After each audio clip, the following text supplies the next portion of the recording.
Hey guys, and welcome back to today's NBA video play of the day. In today's matchup, we're going to talk about a game over in the Eastern Conference as the Toronto Raptors head into Game 1 here of the second round against the Cleveland Cavaliers. Cleveland being the 2 seed, Toronto being the 3 seed, with Cleveland getting this first game at home and the home court advantage in this series overall. Both Toronto and Cleveland had different results, certainly in the first round of the tournament. Cleveland had 4 very competitive games, but they all resulted in wins, while Toronto was very up and down, especially on the offensive side of the ball in their opening series against the young Milwaukee Bucks. But they were able to close out that series pretty strong, picking up 3 wins in a row to close things out, winning that series 4-2 overall. So if you're interested in getting more of this pick video content, be sure to click that subscribe button. Also, be sure to check out our MLB video play of the day as well. And you can also head on over to our main website, stumpthespread.com, to access our daily free play, as well as all of our top confidence premium bets across all major American sports. So this game here, it should be a pretty interesting one between the Toronto Raptors and Cleveland Cavaliers. Toronto, in their closeout game against the Milwaukee Bucks, sprinted out to a massive lead. Later on in that second half, they were in complete control, but then things really started turning south for the Raptors. Towards the end of the third quarter and through most of the fourth quarter, they just simply could not score buckets.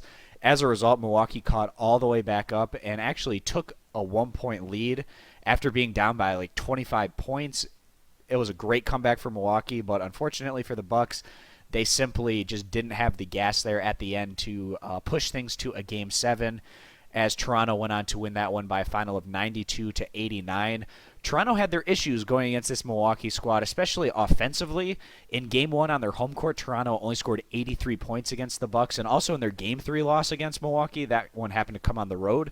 The Raptors only put up 77 total points in that one. One of their wins, which came in Game 4, was another poor offensive performance for Toronto, as they only put up 87 points in that one.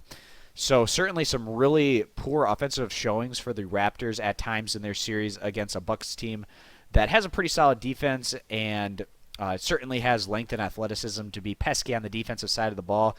It'll be interesting to see how that translates over to this series. Cleveland wasn't necessarily a strong defensive team throughout the regular season.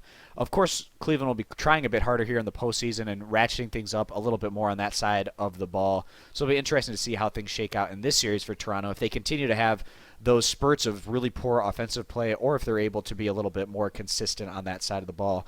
I'm not completely overselling this point, but Toronto at least did have some good offensive games against Milwaukee, like their result in Game 5.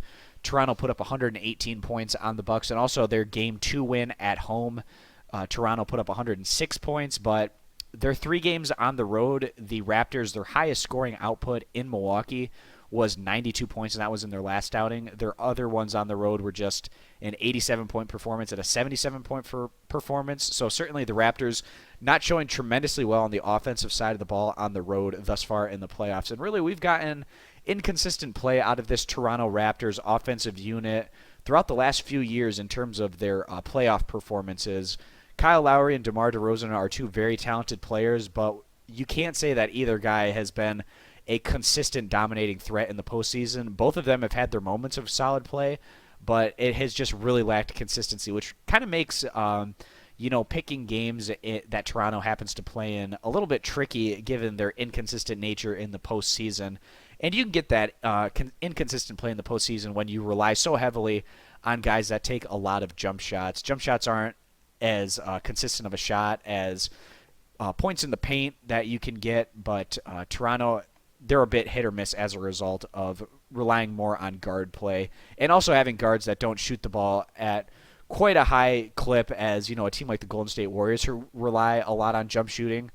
They're not quite up to that level in terms of their consistency or offensive output.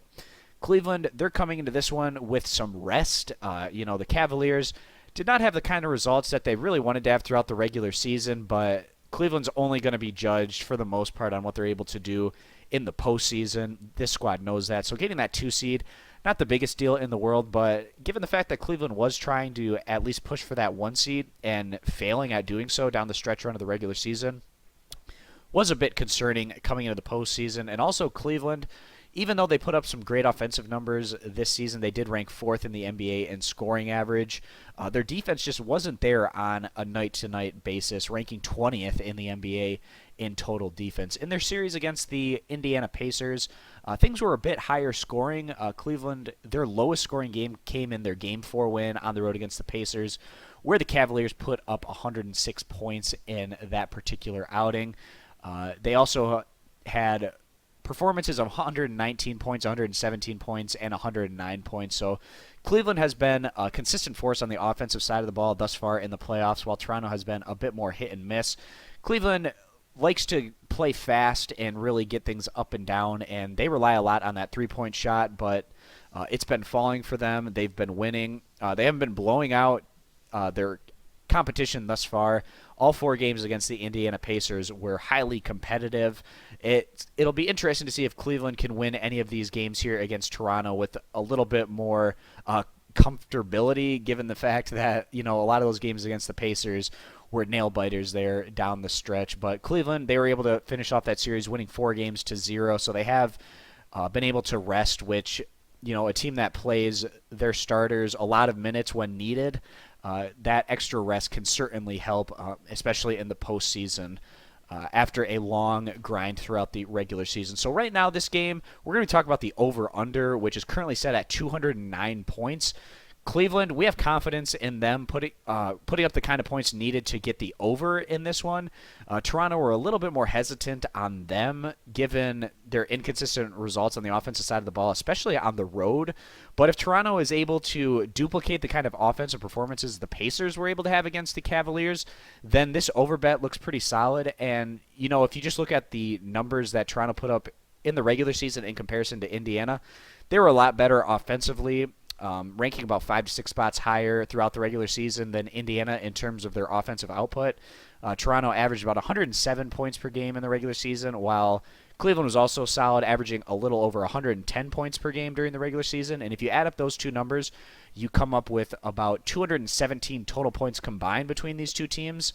If they're able to hit their regular season averages, then they'll comfortably get over this total points here. So as our NBA video play of the day today, we are going to side with the over, currently sitting at about 208.5 to 209, somewhere in that range. The over bet does feel like the better side to take in this over-under. So that's our NBA video play of the day, guys. Again, be sure to check out our MLB video play of the day. Subscribe for more of this pick video content.